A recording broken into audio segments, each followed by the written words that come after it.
Hello everyone! Usually, marami tayong question sa pagbili ng mga bahay.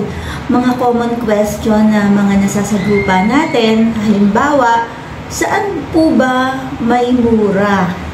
Ayan, ang lagi natin na e-encounter. Saan ba may mura mga housing project? Sa ngayon po, ang pinakamura po dito sa Bulacan, Cavite, Laguna, Pampanga, Tarlac at iba pa. May rent to own po ba kayo? Usually, yan din ang mga tanong.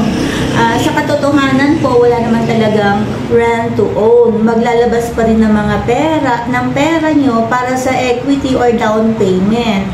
At kung may remaining, pwede nang ma-loan sa Pag-ibig at monthly ka na lang sa Pag-ibig.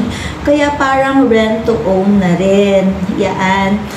Usually, ang rent to own, ang sinasabing rent to own ay yung mga ready for occupancy unit. Kasi nga, gusto nyo na makalipat agad. Kaya lang kailangan, handa kayong magbigay ng big amount for the equity or down payment. Hindi po katulad ng pre-selling, longer term po ang inyong down payment. May RFO o lipat agad po ba kayo? Kung kaya mong magbayad ng cash, maaaring makalipat agad. It will takes about 1 month. Kasi kung kumpleto ka lahat ng mga requirements, madali ka na makalipat kahit sa Pag-ibig pa. Kung installment, hihintayin mo munang matapos yung down payment mo sa pagbabayad para mai-process sa Pag-ibig. It's almost 6 months lahat.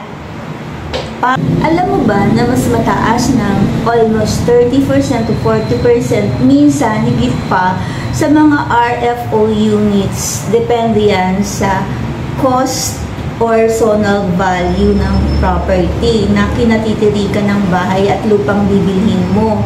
That's the thing you know for RFO. Kaya nga, kung wala kang malaking cash out, mas mainam na bumili tayo ng mga pre-selling. Katulad ng project natin sa Quezon, Santa Maria, Bulacan.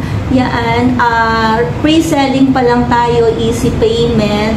Yan ang pinakamababa at pinakamurang property for sale dito sa Bulacan. Kaya, bago magtaas, sige, mag-ano na kayo, reserve na. Contact lang kayo sa akin. PDG Real